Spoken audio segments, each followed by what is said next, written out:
The rain hammered against the windshield so hard that Claire Morrison could barely see the road ahead. In the backseat, her daughter Mia pressed her face against the fogged glass, watching the storm with the kind of quiet fear that 7-year-olds shouldn't have to know. The kind that comes from watching your mother cry over bills at 2 a.m., from hearing the landlord's threats through thin walls, from understanding that sometimes love isn't enough to keep you safe. "Mummy, are we almost there?" Mia's voice was small, nearly swallowed by the thunder. If you're enjoying this deep dive into the story, hit the subscribe button and let us know in the comments from where in the world you are watching from today. Claire gripped the steering wheel tighter, her knuckles white against the cracked plastic. Almost, baby, just a little further. She had no idea where there actually was. The address scrawled on the crumpled paper in her coat pocket led to some abandoned building in the industrial district, the kind of place where hope went to die. But when you're 3 weeks behind on rent and the eviction notice is already taped to your door, you follow even the thinnest threads of possibility. The email had arrived 2 days ago, sandwiched between debt collection notices and job rejection letters. The subject line read, "Regarding the estate of Vivienne Morrison Laurent." Claire had almost deleted it, certain it was spam. Vivienne Morrison Laurent had been her grandmother's sister, a woman Claire had met exactly once at a family funeral when she was 6 years old. She remembered expensive perfume, a fur coat that seemed to swallow the woman whole, and eyes that looked right through her like she was made of glass. The email was from a law firm, Blackwell Associates, requesting her presence at their offices to discuss matters pertaining to an estate settlement. Claire had called immediately, her voice shaking as she explained she couldn't afford to miss work, couldn't afford the bus fare downtown, couldn't afford anything really. The receptionist had been sympathetic, but firm. If Ms.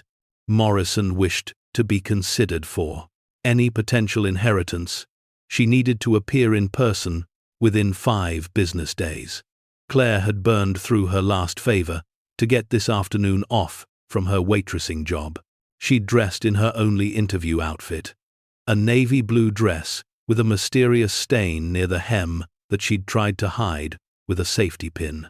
She'd braided Mia's hair with the kind of precision that came from wanting to present a picture of stability, of worthiness, of a life that wasn't actually held together by dental floss and desperate prayers. The Blackwell Associates building was everything Claire wasn't: polished, permanent, expensive. The lobby had marble floors that clicked under her worn shoes, leather furniture that probably cost more than her car, and a receptionist who looked at Claire and Mia with the kind of polite disdain reserved for people who clearly didn't belong. "I have an appointment," Claire said, hating how apologetic she sounded. Claire Morrison, 2:30. The receptionist's perfectly painted lips curved into something approximating a smile. "Mr. Blackwell is expecting you. 11th floor, suite Tischonstode va." She glanced at Mia, who was trying to make herself invisible beside Claire's leg. "The child will need to wait in reception. She's 7.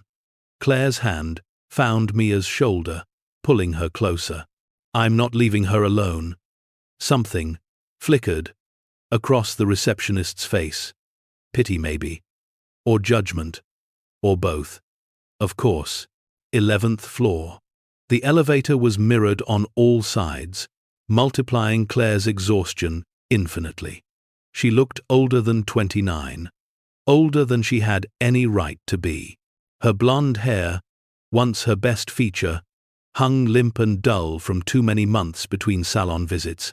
The circles under her eyes had become permanent fixtures. Even her posture spoke of defeat, shoulders curved inward like she was trying to take up less space in the world. "Mummy, you look pretty," Mia whispered, because children have a terrible gift for knowing exactly when their parents need to hear a lie. Claire squeezed her daughter's hand. "So do you, sunshine." Suite Tichon's Stoudvar was all dark wood and leather-bound books, the kind of room designed to intimidate. Behind an enormous desk sat a man in his 60s, silver-haired and sharp-eyed, wearing a suit that probably cost more than Claire's annual income. Ms. Morrison. He stood, extending a hand. Theodore Blackwell, thank you for coming. Please, sit. Claire sank into the chair across from him. Mia perched on her lap, despite being too big for it.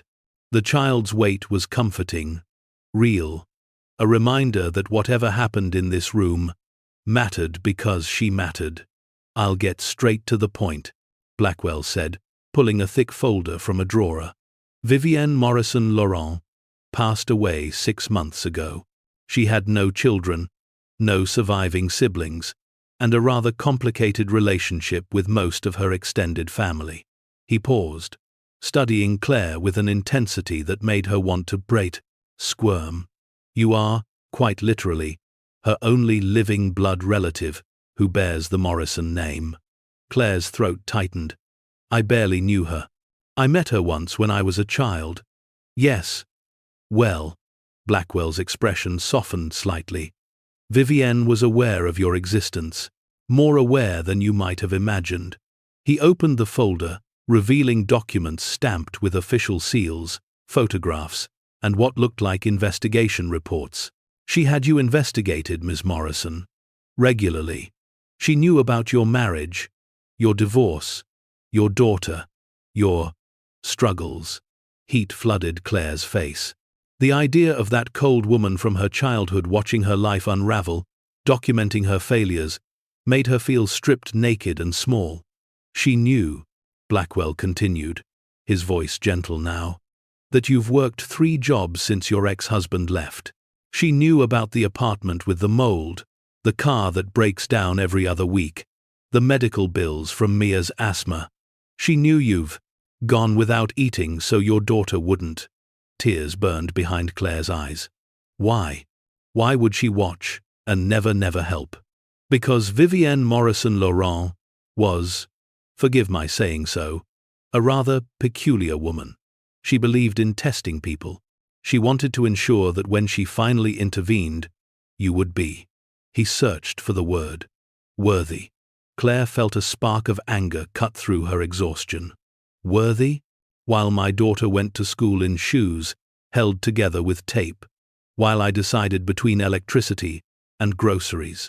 I don't expect you to understand her methods, Blackwell said quietly. But I can tell you this. In her own twisted way, she cared.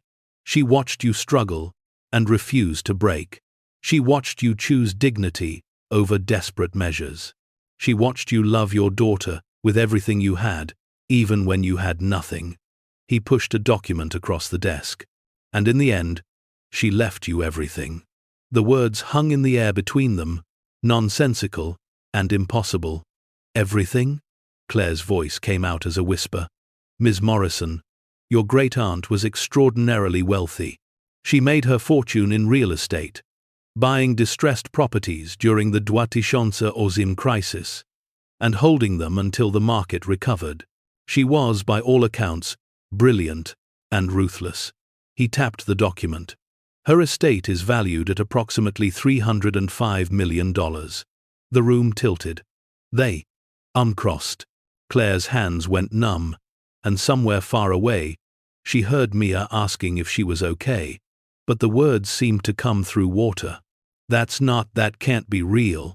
I assure you, it's quite real. Blackwell pulled out more papers, these covered in numbers that Claire's brain couldn't process. There are some conditions, of course. Vivienne was nothing if not specific in her requirements. Of course, there were conditions. There were always conditions.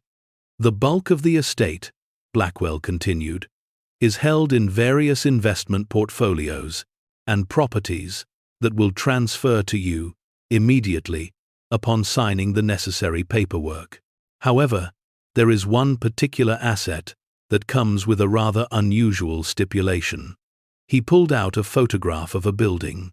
If you find this story engaging, please take a moment to subscribe and enable notifications. It helps us continue producing in-depth content like this. Even in decay, Claire could see it had once been magnificent, a grand opera house, with soaring columns and ornate architecture, now covered in graffiti, windows boarded up, the whole structure sagging under the weight of neglect. The Marguerite Opera House, Blackwell said, built in 1889, closed in 1967, has been abandoned ever since. The city of San Francisco has been trying to demolish it for years, but it's on the historic register, which has created endless legal complications. Your great-aunt purchased it at auction 3 years ago for $1. Claire stared at the photograph. The building looked like it was one strong wind away from collapse. Vivian's will states that you must personally visit the property and spend at least 24 hours inside before you can inherit the remainder of the estate. She was, Blackwell cleared his throat, very specific about this requirement. She called it your final test. That's insane. Claire looked up from the photograph. That building looks dangerous. I have a child. I quite agree. I advised against this clause multiple times, but Vivienne was adamant, she said, and I quote, "If Claire has come this far, she can walk through one more door." He leaned back in his chair. "The choice is yours, Ms. Morrison. You can decline the inheritance entirely, or you can accept the conditions. But I should mention that upon your acceptance and completion of the Opera House requirement, you'll receive an immediate transfer of $5 million to help with your current circumstances. The remaining $300 million will follow once probate is completed, typically within 60 days. $5 million. The words echoed in Claire's head like a foreign language. She thought about the eviction notice, about Mia's inhaler that cost a trysta they didn't have, about the electricity company's final warning. She thought about her daughter's face when she'd had to tell her they couldn't afford the school field trip, couldn't go to her best friend's birthday party at the skating rink, because the admission fee might as well have been $1 million. When? Claire asked. When do I need to go to this building? Blackwell's expression shifted, something like respect flickering across his features. At your convenience, though I'd recommend sooner rather than later. The building's structural integrity is questionable, and frankly, the neighborhood is not safe after dark. He pulled out a set of keys, old brass things that looked like they belonged in a museum. I'll arrange for security to meet you there whenever you're ready. Claire reached for the keys, their weight substantial in her palm. What if I find it's too dangerous? What if I can't stay the full 24 hours? Then the entire estate passes to the San Francisco Historical Society, and you receive nothing. Blackwell's voice was matter-of-fact, but his eyes held sympathy. Vivienne was nothing if not absolute in her convictions. That night, Claire sat in their tiny apartment while Mia slept, staring at the keys as if they might reveal their secrets. The rain had stopped, but water still leaked through the crack in the ceiling, collecting in the bucket they'd placed below. Drip, drip, drip. The soundtrack of their life. Her phone buzzed with a text from her mother, or rather, from her mother's new husband's daughter, who occasionally passed along messages. Mom says she can't help with rent this month. Scott lost his job. Sorry. Claire had stopped expecting help from her mother years ago, right around the time she'd remarried into a family that viewed Claire and Mia as embarrassing reminders of her mother's first, impoverished marriage. They lived 2 hours away but might as well have been on another planet. She picked up the photo of the opera house that Blackwell had given her.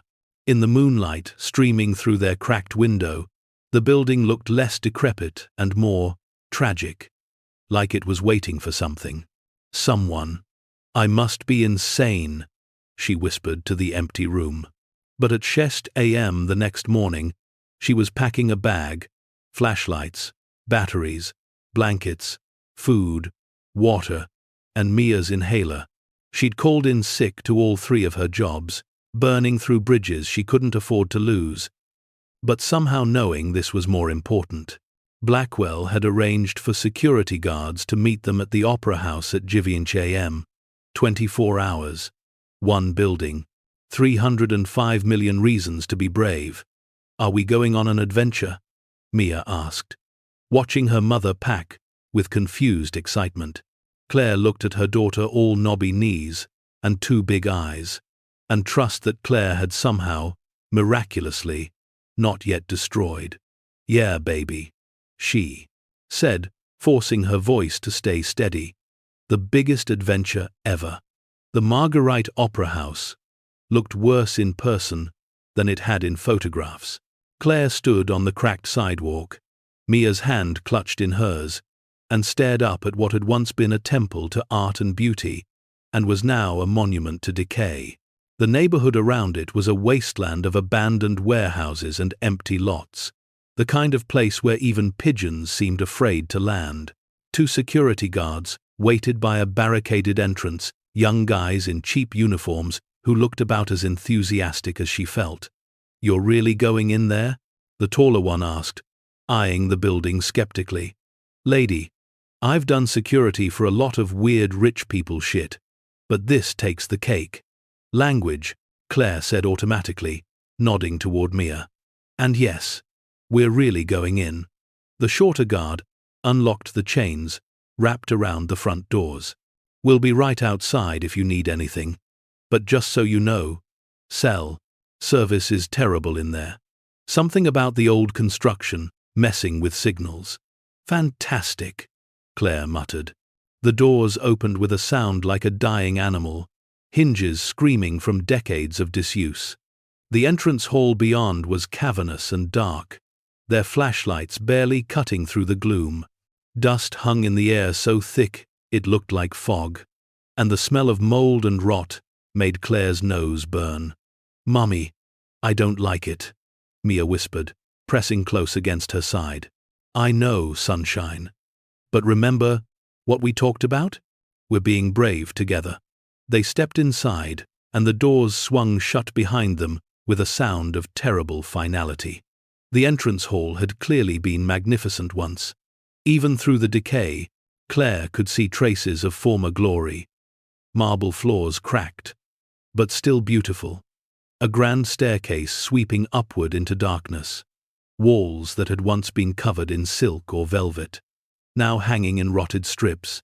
Water damage bloomed across the put, ceiling like dark flowers, and in the corners she could see evidence of animals, nests, droppings, the skitter of something moving in the shadows. Let's find a safe room to set up camp, Claire said, with false brightness, pulling out the building inspector's report Blackwell had provided. According to the assessment, the main auditorium was the most structurally sound area, though that designation was relative when the entire building was condemned. They made their way through winding corridors, past dressing rooms filled with broken mirrors and costume debris, past an old box office, where tickets still littered the floor, yellowed stubs for performances from 50 years ago. Mia picked one up, squinting at it in the flashlight beam. Madame Butterfly, she read slowly. Oktober 12, 1967. Mummy, that's old. Very old. Baby. The auditorium doors were massive, 10 feet tall, carved wood that had somehow survived better than the rest of the building. Claire put her shoulder against one and pushed.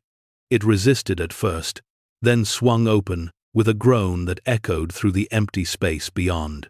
And despite everything, despite the decay and danger and absolute insanity of what she was doing, Claire gasped. The auditorium was breathtaking. 4 tiers of balconies swept upward toward a ceiling covered in painted clouds and angels.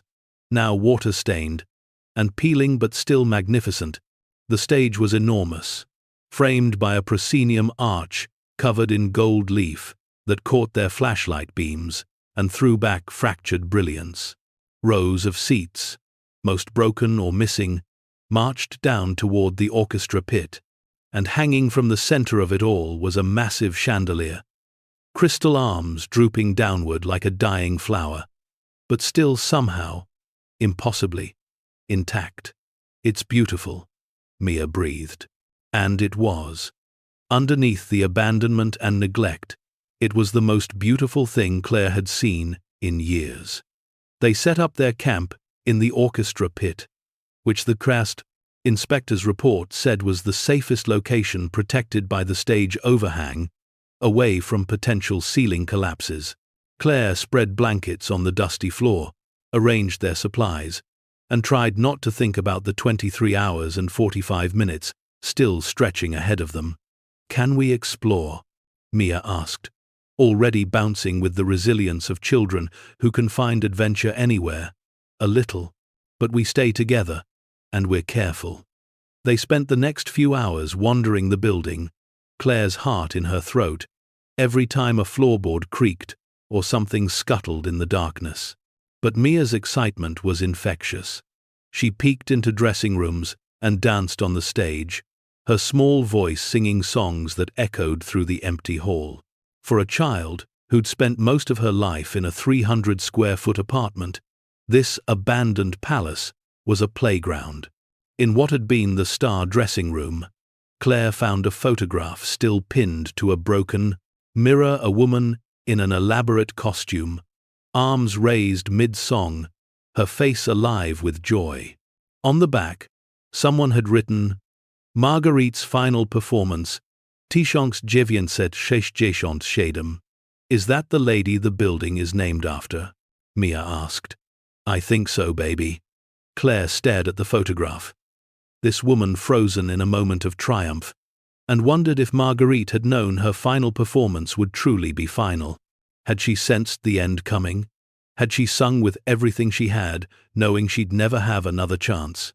As afternoon faded toward evening, they ate sandwiches in their makeshift camp, their flashlights creating a small circle of warmth in the vast darkness. The building settled around them with groans and creaks, the sound of a structure slowly surrendering to time. "Mommy," Mia said quietly, picking at her sandwich. "Why did the mean lady make you come here?" Claire had been wondering the same thing. What kind of test was this? What was Vivian trying to prove? "I think," she said, slowly, working it out. As she spoke, she wanted me to understand something, about not being afraid of broken things, about seeing beauty even when it's buried under ugly. "Like us," Mia said matter-of-factly. "We were broken, but we're still beautiful." Claire's vision blurred. 7 years old, and her daughter already understood things that some people never learned. "Yeah, sunshine, just like us." As darkness fell completely, the building transformed. Shadows took on weight and presence.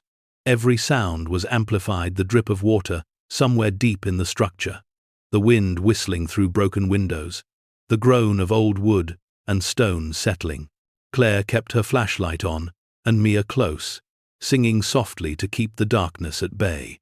Around midnight, unable to sleep despite her exhaustion, Claire left Mia sleeping in their nest of blankets and climbed onto the stage. She stood center stage, where thousands of performers had stood before her, and looked out at the empty auditorium. The seats seemed to fill with ghost audiences, the phantom rustle of programs, the imagined hush before the curtain rose. She thought about all the dreams that had lived and died in this space. The singers who'd poured their hearts into performances that were now forgotten. The lovers who'd met in these seats. The proposals that had happened here. The first kisses. The last goodbyes. All that life, all that passion, reduced to dust and decay. And she thought about her own dreams, the ones she'd abandoned when she got pregnant at 21, when her boyfriend became her husband, became her ex-husband in the space of 5 years. She'd wanted to be a teacher once. She'd loved literature, loved the idea of sharing stories with children who'd never otherwise discover them. But life had other plans. Life had rent and groceries and survival. "I'm sorry," she whispered to the empty theater, though she wasn't sure what she was apologizing for. For her failures, maybe.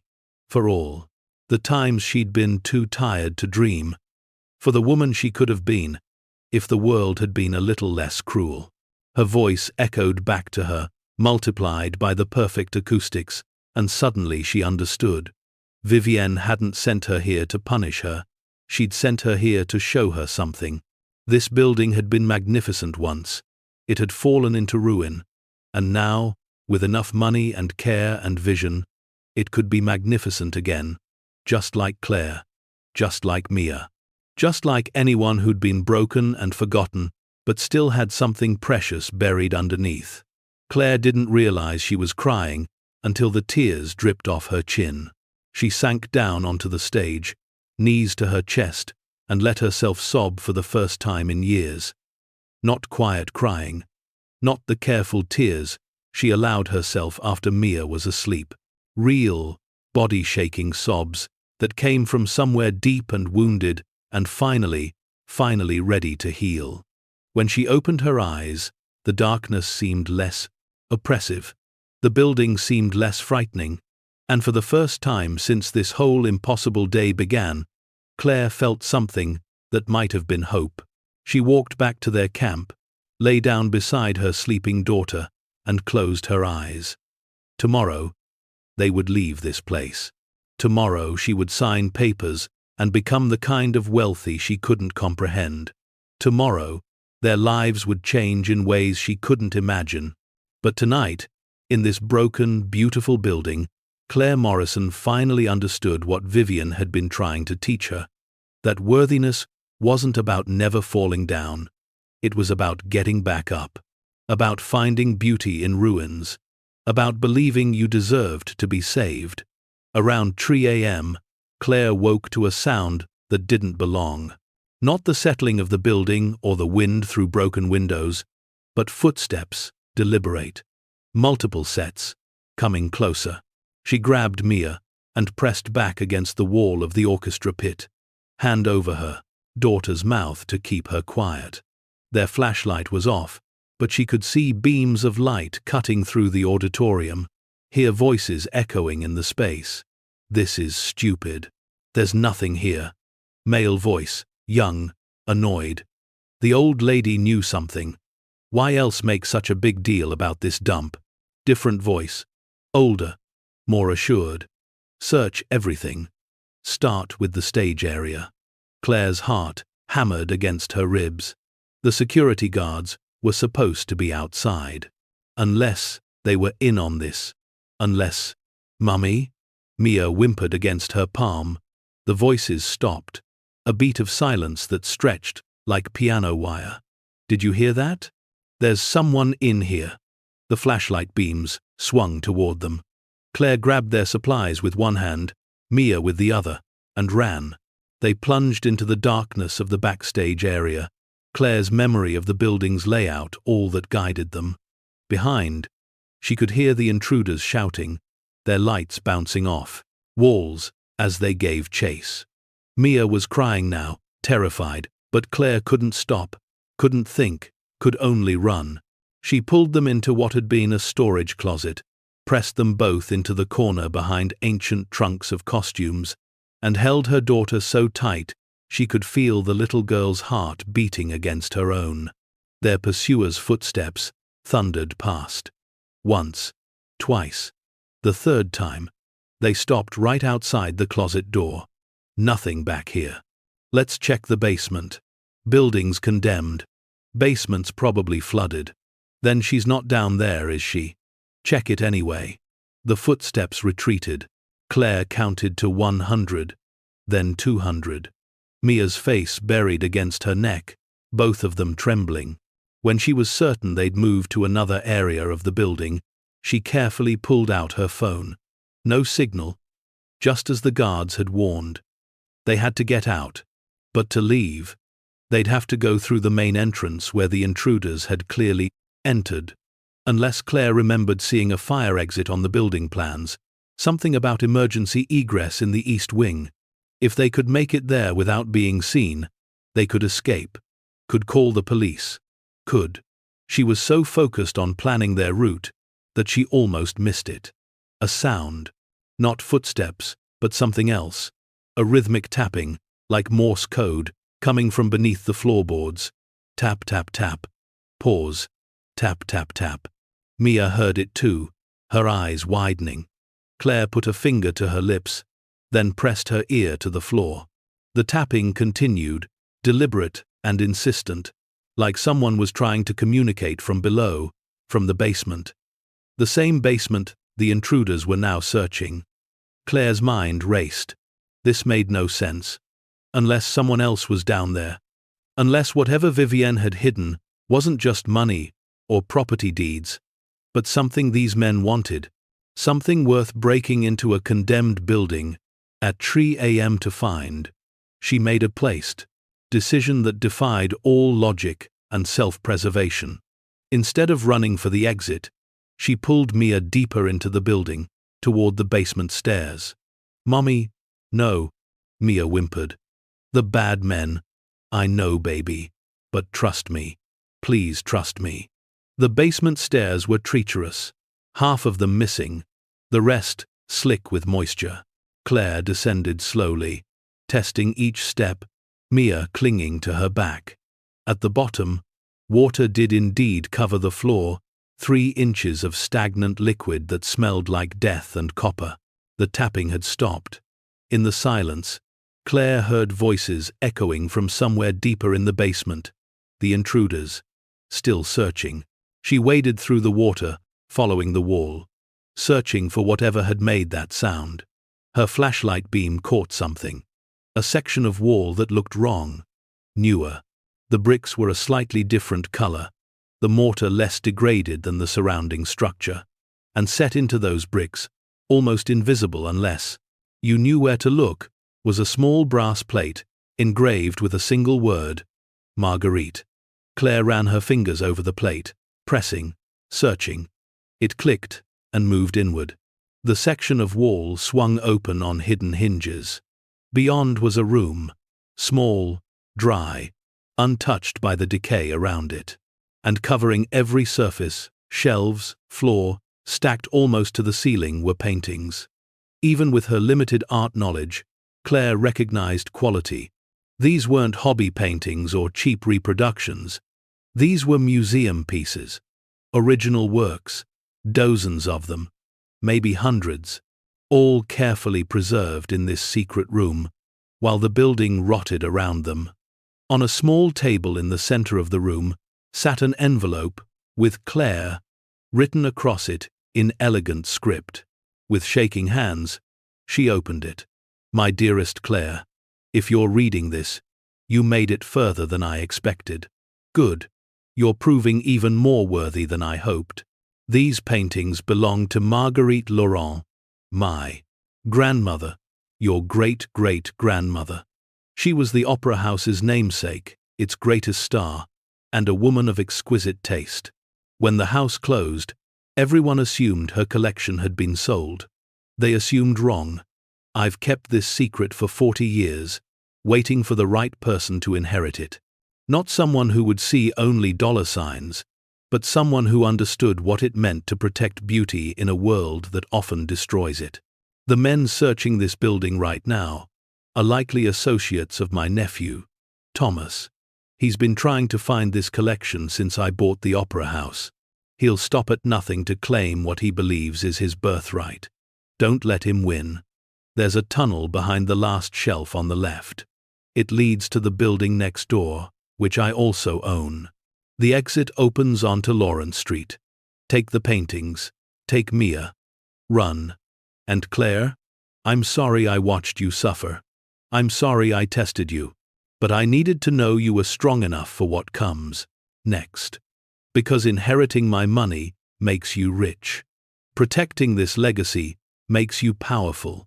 And this city needs powerful women who remember what matters. With love I couldn't show you in life, Vivienne." The voices in the basement grew louder, closer. Claire grabbed Mia's hand and found the tunnel entrance exactly where Vivienne described.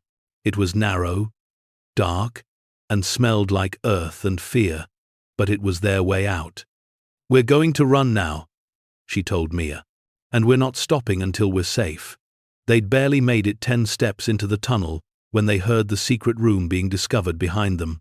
Shouts of triumph, the sound of paintings being moved. Then, cutting through everything, "Where is she? The woman and the kid, find them."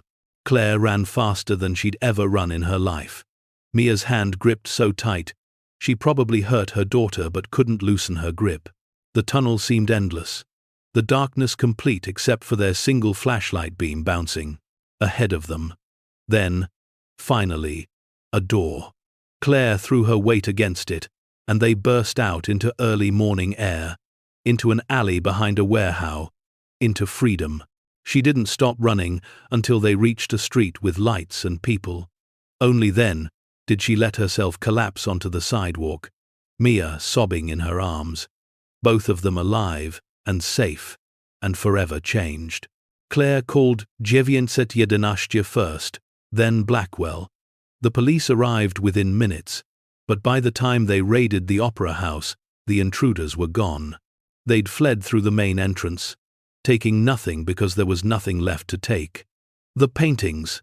Claire asked Blackwell, when he arrived an hour later. "Impeccable, even at Pinch AM. Are they in the tunnel?" he confirmed. "Safe. I've already arranged for armed transport to secure storage." He looked at her with something that might have been respect. "Ms. Morrison, do you have any idea what you protected last night?" She shook her head, still feeling disconnected from her body, from reality. "Preliminary assessment suggests the collection is worth approximately $150 million. Combined with the rest of Vivienne's estate, you're looking at being one of the wealthiest women in California." He paused. "You fulfilled your obligation to spend 24 hours in the building. Technically, you exceeded it by 17 hours. Claire started laughing. She couldn't help it. It came out hysterical and a little manic, but it was better than crying. 17 hours. She'd risked her life and her daughter's for a dead woman's test, and she'd passed by 17 hours. "The nephew," she said, when she could speak again. "Thomas. What happens to him?" "That depends on whether you want to press charges. He'll claim he was simply trying to recover family property he believed was rightfully his." Blackwell's expression hardened.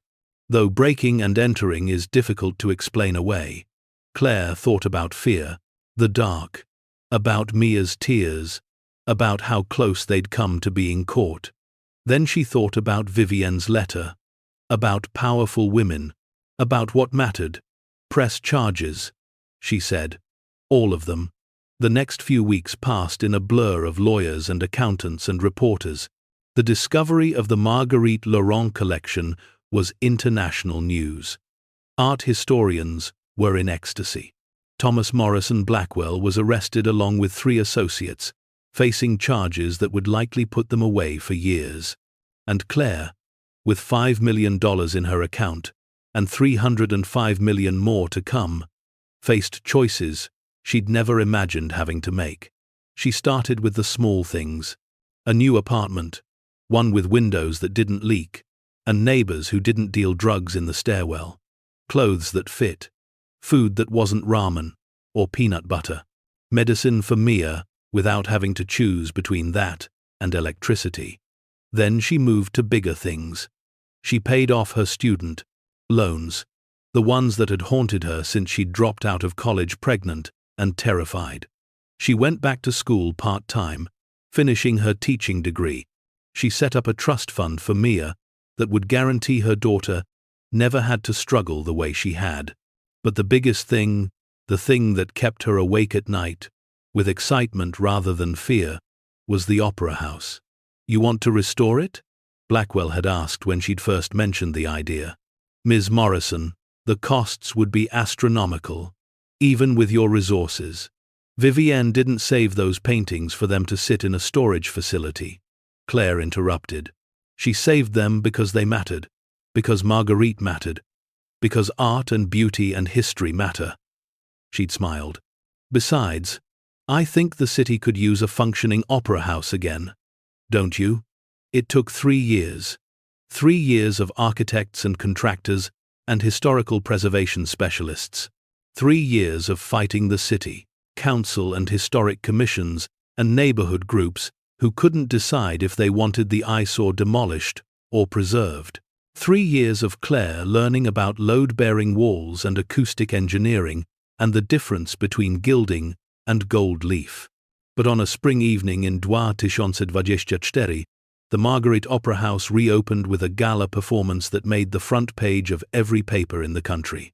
Claire stood in the restored entrance hall, wearing a designer dress that still felt like a costume, and watched San Francisco's elite arrive. She'd insisted on making half the tickets free, distributed through a lottery system, to ensure that people like she'd been, people who counted pennies and made impossible choices, could experience this night too. In the newly restored star dressing room, Mia applied her own makeup with the careful precision of a 10-year-old who'd discovered theater and never looked back. She was performing tonight, a small role in the children's chorus, but she approached it with the seriousness of a principal. "Your grandmother would have been proud," a voice said behind Claire. She turned to find an elderly woman in a wheelchair, eyes bright with intelligence and recognition. "I'm sorry, Dewey. I'm Catherine Laurent, Marguerite's last surviving student." The old woman gestured around them. "I sang here the night it closed. I never thought I'd see it live again." Claire felt tears prick her eyes. "Would you like to sit in Marguerite's box? I've kept it reserved for, well, I wasn't sure what. But I think she'd want you there." Catherine's eyes filled. "I'd be honored." The performance was everything Claire had dreamed. The orchestra filled the space with sound that seemed to wake the building from a long sleep.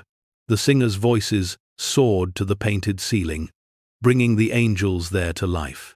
And when Mia stepped onto that stage with the other children, her face glowing with joy, Claire felt something in her chest crack, open and bloom. This was what Vivienne had wanted. Not just for Claire to be rich, but for her to understand what wealth really meant. It wasn't about money. It was about having the power to protect beautiful things, to create opportunities, to believe that broken things could be restored, and that forgotten dreams could be remembered. After the final curtain, Claire stood backstage watching the cast celebrate, thinking about the woman she'd been 3 years ago. Desperate, exhausted, willing to sleep in a condemned building for a chance at survival. She'd thought that night in the opera house was a test, and maybe it had been, but it was also a gift, a chance to see herself the way Vivienne had seen her, not as someone to be pitied, but as someone with the strength to carry on a legacy. "Ms. Morrison?" A stagehand interrupted her thoughts. "There's someone asking for you. Says it's important." Claire followed him to the newly restored lobby, where a young woman waited, nervous, and clearly out of place among the gala's glittering attendees. "I'm sorry to bother you," the woman said, clutching a worn purse. "But I read that you have a foundation now, that you help single mothers, and her voice broke. "I have 2 kids and I just got evicted and I don't know what to do." Claire looked at this woman, at her desperate eyes and trembling hands and cheap clothes held together with hope, and saw herself. Saw every woman who'd ever had to choose between pride and survival. Saw every mother who'd ever gone without, so her children wouldn't. "What's your name?" Claire asked gently. "Jennifer. Jennifer Torres."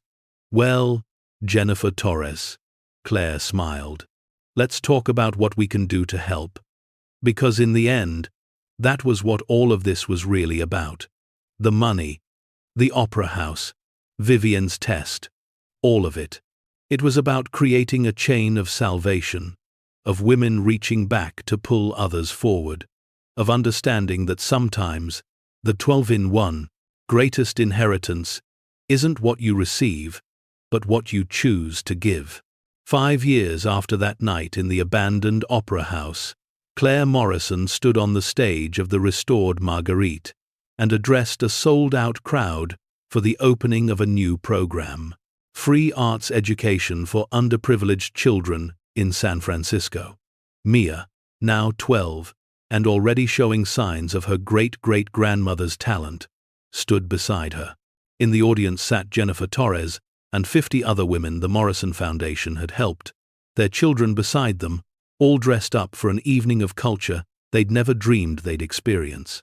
And in the private box that had once belonged to Marguerite Laurent, Catherine Laurent watched with tears streaming down her weathered face, seeing her teacher's legacy finally, fully honored. "Someone once told me," Claire said into the microphone, her voice carrying to every corner of the perfect acoustics, "that this building was a test, that I had to prove I was worthy of inheriting something precious." She paused, looking out at all the faces turned toward her, rich and poor, powerful and powerless, all equal in this space where beauty lived. But I think I had it backwards. The real test wasn't whether I was worthy of the inheritance, it was whether the inheritance was worthy of me, of all of us, of what we could build together. The applause was thunderous, but Claire barely heard it. She was thinking about a rain-soaked afternoon when she'd held her daughter's hand and walked through the doors of a law office with nothing but hope. She was thinking about a condemned building and a secret room and paintings that waited 60 years to be seen again. She was thinking about Vivienne, cruel and cold and brilliant, who'd loved her enough to test her, but also enough to believe she'd pass. And she was thinking about all the other Claires out there, all the women standing in the rain with eviction notices and empty pockets, and children who deserved better. Women who just needed someone to see them, to believe in them, to give them a chance. That night, after the gala ended and the crowds dispersed, Claire walked through the empty opera house one last time. Her footsteps echoed in the space, mixing with the ghosts of 1,000 other performers who'd walked these boards. She stood center stage and looked out at the empty seats, and she could swear she felt something, a presence, a benediction, a whisper of approval from women long dead who'd loved this place. "Thank you," she said to the darkness, to Vivienne and Marguerite, and all the women who'd fought to protect beauty in a world that tried to destroy it. "Thank you for seeing me, for believing I was enough." The chandelier overhead swayed slightly in a draft from the ventilation system, its crystals catching the dim work lights and throwing rainbows across the walls. And in that moment, standing in a palace she'd rebuilt from ruin, Claire Morrison finally understood what it meant to be worthy. Not perfect, not without scars, but strong enough to carry forward the dreams of women she'd never met, brave enough to believe that broken things could be made whole again, and generous enough to share her impossible fortune with others who needed to believe in miracles. Because that's what inheritance really was. Not money, or property, or even art. It was the responsibility to honor what came before while building something new. It was the understanding that we're all just temporary keepers of treasures that belong to everyone and no one.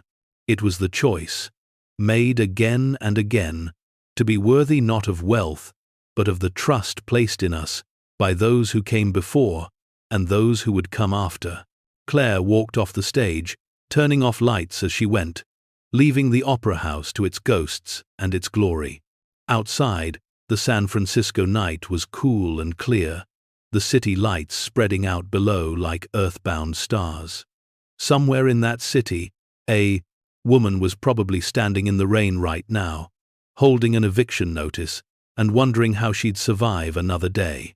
Somewhere, a child was going to bed, hungry. Somewhere, someone was about to give up hope, but they shouldn't.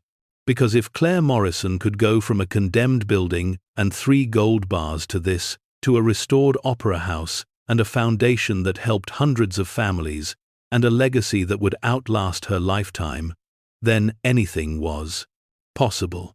She pulled out her phone and called the Foundation's emergency line, the one they kept staffed 24 hours a day for women in crisis. Morrison Foundation, a gentle voice answered. How can we help you tonight? This is Claire, she said. I'm just checking in. Any calls tonight? 3 so far. 2 housing emergencies and 1 medical crisis. We're handling all of them. Good. Claire smiled in the darkness. That's good. Because Vivian had left her $305 million and a 40-condemned building and a secret collection of priceless art. But what Claire would leave behind, what she was building right now, one saved family at a time, was something even more valuable.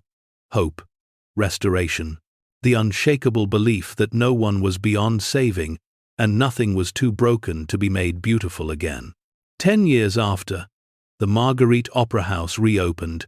Claire Morrison sat in her private office on the building's 3rd floor, reviewing applications for the Foundation's newest initiative, a program to help formerly incarcerated women rebuild their lives through arts training and employment.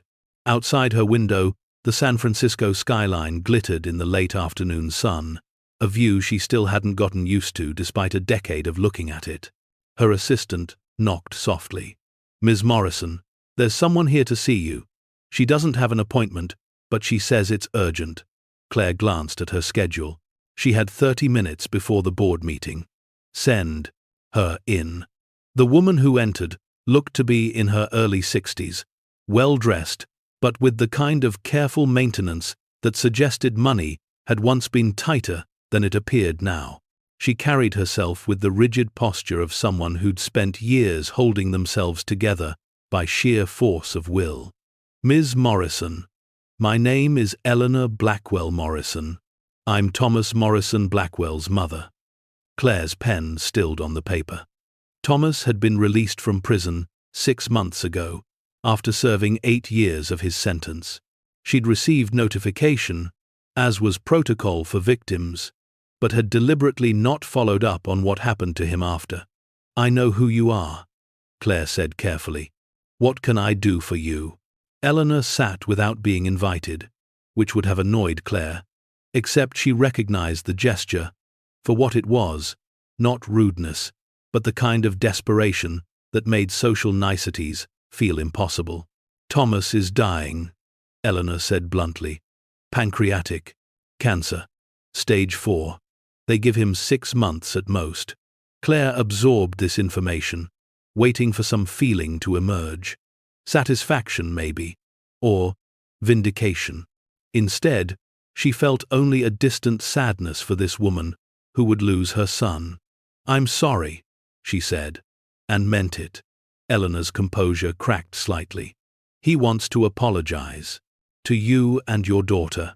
He's written letters, but his attorney advised him not to send them without your permission. She pulled an envelope from her purse, setting it on Claire's desk with trembling hands. This is his medical diagnosis.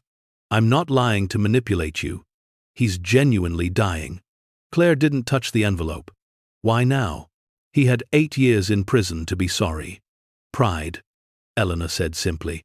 The Morrison family curse. We'd rather die than admit we were wrong. She smiled, bitterly. And now he actually is dying, which has a way of clarifying what matters. What do you want from me? Eleanor met her eyes. Permission for him. To apologize. That's all. I'm not asking you to forgive him or visit him or give him peace he doesn't deserve. I'm just asking you to let him say what he needs to say before he can't say anything at all. Claire thought about the terror in the opera house basement, Mia's tears, the years of security guards and anxiety about someone coming back to finish what Thomas had started. She thought about the therapy bills, the nightmares, the way Mia had been afraid of the dark until she was 11 years old. I'll read one letter, she said finally. Just one. If he has more to say after that, it depends on what's in the first one. Eleanor's eyes filled with tears. Thank you. That's more than we deserve. After she left, Claire sat staring at her desk for a long time, before opening the envelope with the medical records. Everything Eleanor had said was true. The diagnosis was terminal, the prognosis grim. Thomas Morrison Blackwell, who'd once broken into a condemned building to steal what he thought was his birthright, would be dead before Christmas. The letter arrived 2 days later, delivered by courier. Claire waited until Mia was home from her university classes before opening it. At 20 years old, Mia had every right to decide whether she wanted to hear what the man who'd terrorized her as a child had to say. "Read it," Mia said, settling onto the couch beside her mother. "I want to know." Claire opened the envelope. "Dear Claire and Mia, I'm writing this from a hospice bed, which feels appropriately dramatic for a man who spent his whole life convinced he was the tragic hero of his own opera. Turns out I was just the villain, and not even an interesting one. I could blame my father for raising me to believe that Morrison blood meant Morrison rights. I could blame Vivienne for favoring you over me, for leaving me nothing while giving you everything. I could blame the fact that I was taught from birth that I deserved the world, and then spent my adult life watching it be given to someone else. But the truth is simpler and uglier than that. I was jealous. Vivienne saw something in you she never saw in me, and I couldn't stand it. When I found out about the paintings, I convinced myself I was reclaiming family property. Really, I just wanted to take from you what had been withheld from me. I'm not asking for forgiveness. I don't deserve it. I just wanted you to know that every day I spent in prison, I thought about that little girl's face when she heard us coming. I thought about how you must have felt, cornered in a condemned building, protecting your child from men who saw you both as obstacles to profit. I have a daughter now, too. She was born while I was incarcerated. I've never met her. Her mother wisely wants nothing to do with me. But knowing she exists has changed how I see what I did to you. I think about someone frightening her the way I frightened Mia, and I want to reach back through time and stop myself. Since I can't do that, I can only tell you this. You were right about everything. The paintings deserved to be shared, not hoarded. The opera house deserved to be restored, not demolished. And you deserved Vivienne's inheritance far more than I ever did. Not because of blood or birthright, but because you understood what she was really trying to give you. I'm going to die having squandered every advantage I was born with. You're going to live having built something meaningful from nothing. If there's any justice in the universe, that's exactly how it should be. I'm sorry. It's inadequate and too late, but it's true. Thomas Morrison Blackwell. Claire set the letter down, her hands shaking slightly. Mia was crying quietly beside her. "Do you want to respond?" Claire asked. Mia thought for a long moment. "I want to tell him I forgive him, not because he deserves it, but because I don't want to carry anger anymore. Is that okay?" Claire pulled her daughter close. "That's more than okay. That's extraordinary." They wrote back together, a short note that acknowledged his apology and offered grace without absolution. 3 weeks later, Eleanor Blackwell Morrison sent a thank you card with a single line. "He died peacefully." Your letter was on his bedside table. That night, Claire dreamed of the opera house as it had been that first night, broken and frightening and full of secrets. But in the dream, she wasn't afraid. She walked through its halls like a queen through her kingdom, and everywhere she stepped, light followed. The decay fell away. The beauty revealed itself. And standing on the stage, arms outstretched in song, was Marguerite Laurent, young again and radiant with joy. When Claire woke, she knew what the dream meant. Thomas's death, his late apology, all of it was another kind of restoration, not of buildings or reputations, but of the understanding that people could change, that regret was real, and that sometimes closure came not from vengeance, but from the simple act of letting someone say they were sorry. The Morrison Foundation's annual gala that year raised $47 million, every cent of which would go toward housing, education, and healthcare for single mothers. Claire stood on the stage of the Marguerite Opera House, the stage that had once been rotted and dangerous, now polished and perfect, and looked out at 1,000 faces. "When I first walked into this building," she said, her voice carrying to every corner, "I thought I was here to pass a test, to prove I was worthy of an inheritance I didn't understand and couldn't imagine." She paused, letting the silence build. "What I didn't realize was that the building itself was being tested. Would it survive? Would it be torn down or saved? Would its beauty be lost forever or shared with the world?" She gestured around them. "Every person in this room tonight is part of that answer. Every dollar donated, every volunteer hour given, every life changed through our programs. All of it is proof that beautiful things don't have to die. They can be saved.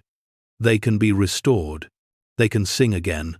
The applause was thunderous, but Claire's eyes found Mia in the wings, waiting to perform.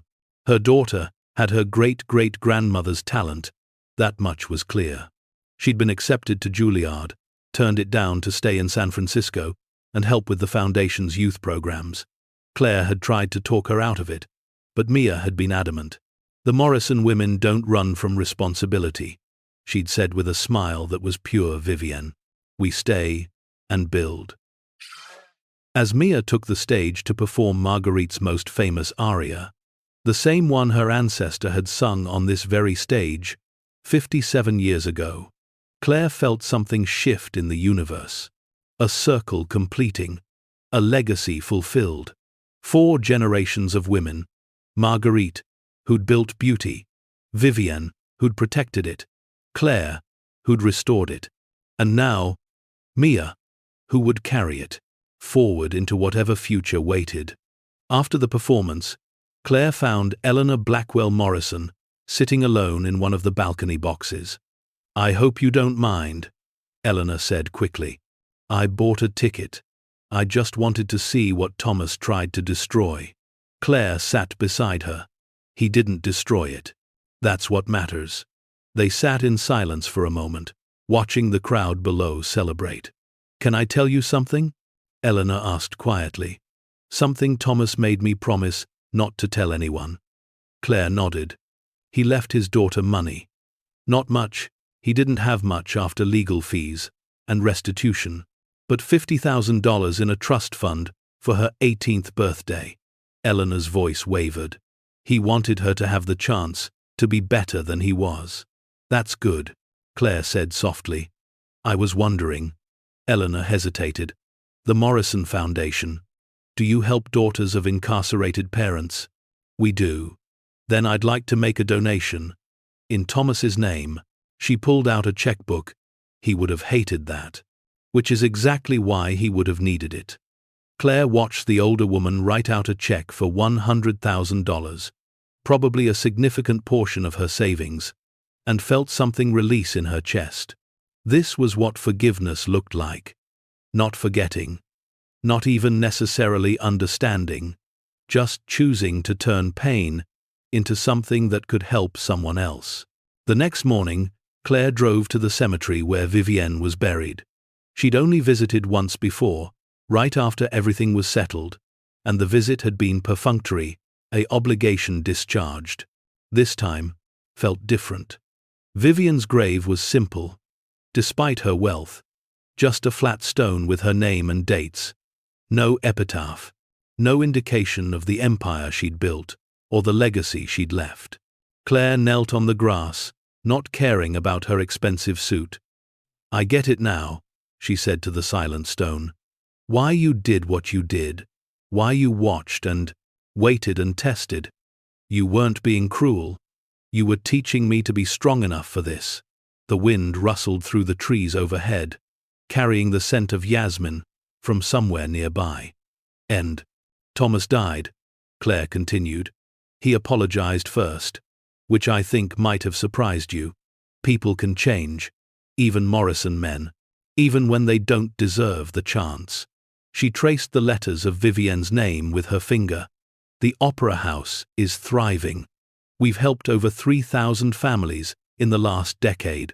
Mia's going to be extraordinary, she already is. And I finally understand what you were trying to tell me in that letter. It's not about the money. It never was. It's about having the strength to protect what matters when the whole world says it's worthless. Claire stood, brushing grass from her knees. Thank you for seeing me. Thank you for believing I was worth saving. I promise I won't waste it. She walked back to her car, feeling lighter than she had in years. Behind her, if she'd turned around, she might have seen a bird land on Vivienne's headstone, a bright cardinal, vivid against the grey stone, singing a song that sounded almost like approval. That night, Claire opened her laptop and began writing. Not a speech or a grant proposal, but a memoir. She titled it The Opera House and began with a single line. The rain hammered against the windshield so hard that Claire Morrison could barely see the road ahead. She wrote for hours, pouring out the whole story, the poverty, the fear, the condemned building, the paintings, the restoration. She wrote about Thomas and Eleanor, and forgiveness that came too late but still mattered. She wrote about Vivienne and Marguerite, and the invisible thread connecting all women who refused to let beautiful things die. When Mia found her at 3 a.m, still typing, she read over her mother's shoulder. "You're going to publish this?" "I think I have to," Claire said. "There are so many women out there who think they're alone, who think their struggles don't matter, who think no one sees them suffering. They need to know that sometimes fairy godmothers are real. Sometimes condemned buildings hide treasures.